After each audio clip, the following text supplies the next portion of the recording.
tumpah darahku. Di sana aku berdiri. Selamat pagi, selamat sejahtera untuk kita semua. Alhamdulillahirabbil alamin.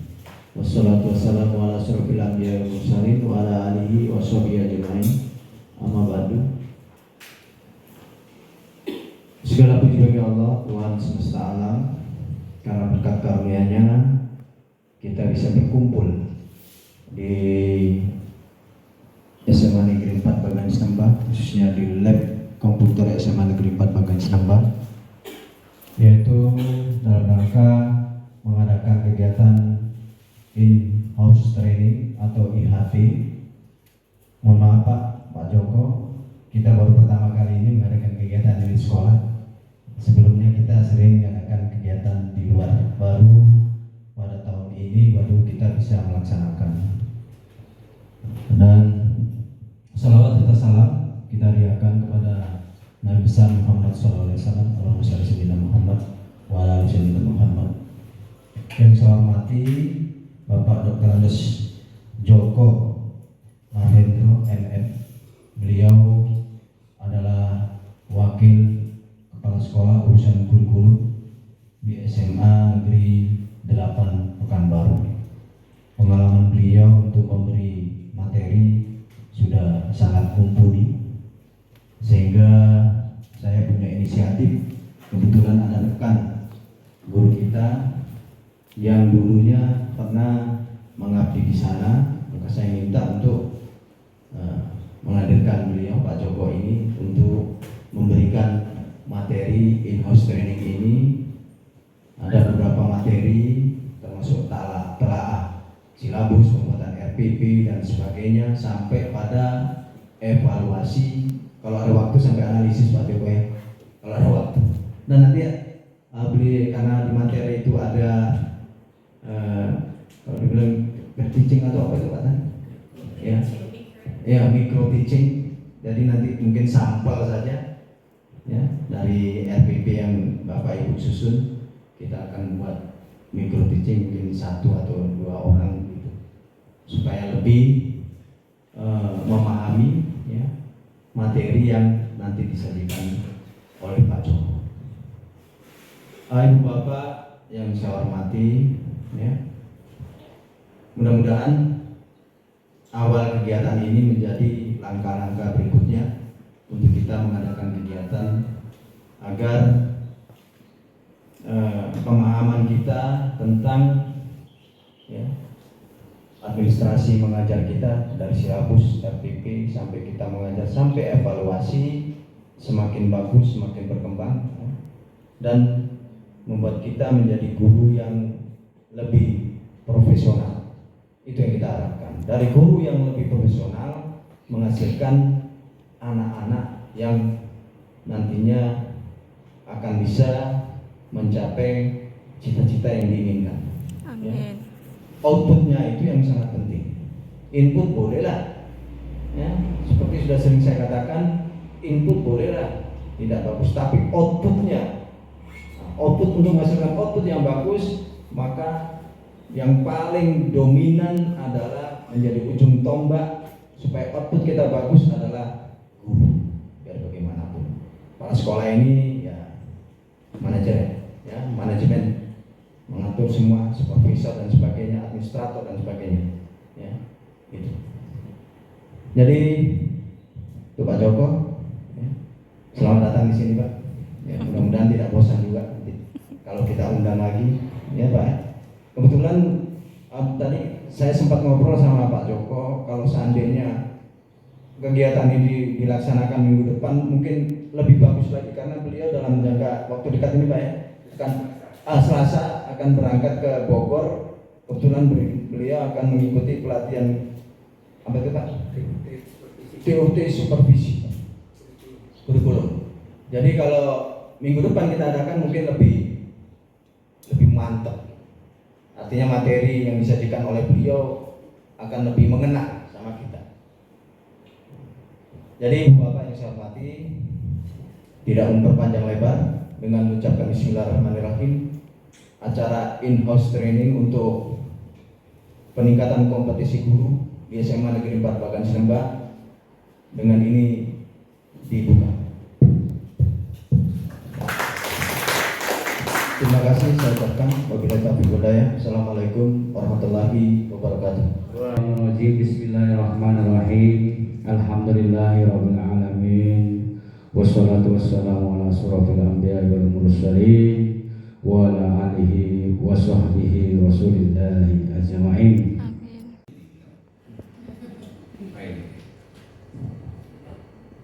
Nah, materi pagi ini kita adalah pertama itu mengenai analisis silabus dan menyusun RPP, baik daring maupun luring.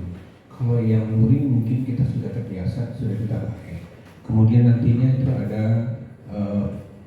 penyusunan instrumen evaluasi serta analisis butir soal. Nah, mungkin kalau analisis butir soal kita memang perlu, tapi kalau untuk yang penyusunan soal kita nggak mungkin kita menyusun soal, tapi secara teoritisnya kita sampaikan saja. Karena itu baik mungkin kita masukkan ke kaidahnya. Karena di dalam kaidah itu, di dalam analisis butir soal itu ada dua hal, satu analisis kualitatif dan yang satu lagi analisis kuantitatif. Baik, saya izin minta maaf, saya mungkin tidak akan memenuhi sesuai prosedur ini Pak. Kalau di sini langsung silabus, saya tidak akan memulai dari langsung silabus. Saya akan coba dari mulai yang lain. Kalau Bapak izinkan, kalau Bapak tidak izinkan, saya juga minta maaf saja, tapi tetap saya lakukan Pak. Akhir itu yang terakhir untuk kita program ini, dan nanti ada rujukannya dari Permen 37. Itu yang terakhir untuk persiapannya ini ya, pengembangan silabus kita diminta benar dapat dipertanggungjawabkan secara keilmuan. Artinya silabus kalau kita mau kembangkan jangan sampai lari dari permen yang ada, dari Permen 22 itu tidak boleh lari. Kemudian juga relevan sesuai dengan tingkat perkembangan fisik, intelektual, sosial, emosional peserta didik. Jangan lari dari sana juga, karena dasar kita mau mengajar adalah peserta didik kita, bukan orang lain. Ya. Kemudian yang terakhir ini sistematikanya, komponen silabus saling berhubungan secara fungsional dalam mencapai kompetensi. Ini kadang-kadang tidak sama. Silabus dari nasional itu sedikit saja, ada nomor, ada KI, ada KD. KI untuk KI 1 dan KI 2 itu biasanya, dan KD 1, KD 2 itu untuk KI 1-nya apa itu tidak disampaikan. Kita hanya pakai adalah KD 3 dan KD 4, kecuali untuk mata pelajaran agama dan PPKN. Itu memang diminta. Ini ketentuannya ada. Konsisten, ada hubungannya konsisten ya. Ajak ini tetap itu pakai bahasa orang seberang sana, bahasanya Pak Sam. Saya orang Riau, walaupun saya pintar ngomong Jawa, karena saya bapak seribu, saya orang Jawa, makanya dikasih nama saya itu Joko.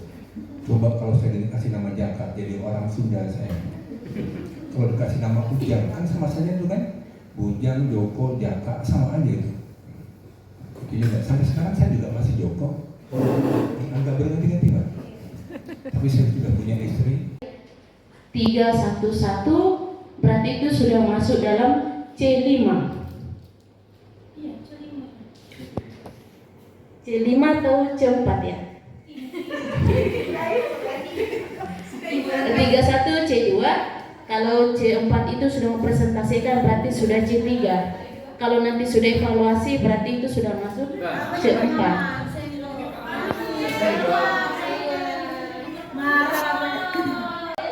Terima kasih buat Bapak MJ atau Pak Joko yang sudah mempersilahkan saya untuk menjelaskan RPP yang sudah saya buat. Saya akan memulai RPP yang saya buat di sini. Materinya menyampaikan kritik dan humor dengan teks anekdot.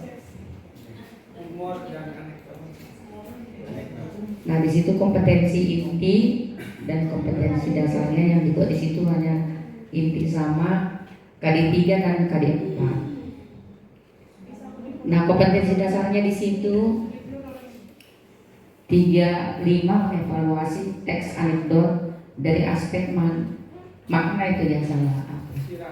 Makna tersirat. Nah, sebagai indikator pencapaian. Selamat sore dan salam sejahtera untuk kita semua. Baiklah, RPP kita kali ini dengan materi konfigurasi elektron dan bilangan kuantum dengan tujuan pembelajaran yaitu siswa mampu berpikir kritis, kreatif, kolaboratif, dan komunikatif dalam proses belajar mengajar melalui model PBL sehingga siswa nanti mampu menuliskan konfigurasi elektron dan menentukan bilangan kuantum dari setiap elektron dengan jujur, bertanggung jawab, dan disiplin. Baiklah, indikator kita kali ini yaitu menjelaskan konfigurasi elektron dan bilangan kuantum serta menjelaskan sistem periodik unsur. Media yang digunakan yaitu lembar kerja siswa serta lembar penilaian. Alat dan bahannya yaitu laptop, infocus, serta spidol.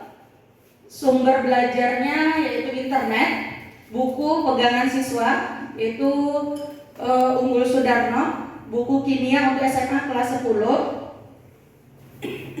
penerbitnya Pibeta. Pendahuluan, peserta didik memberi salam, berdoa, serta menyanyikan lagu Indonesia Raya. Lalu guru mengecek kehadiran peserta didik. Lalu guru menyampaikan tujuan dan manfaat pembelajaran tentang topik yang akan diajarkan yaitu sistem periodik unsur tadi untuk menentukan bilangan kuantum.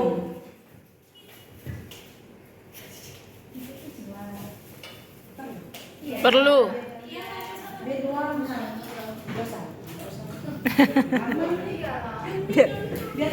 Oke, di kegiatan literasinya peserta didik diberi motivasi dan paduan untuk melihat, mengamati, dan membaca dan menuliskannya kembali.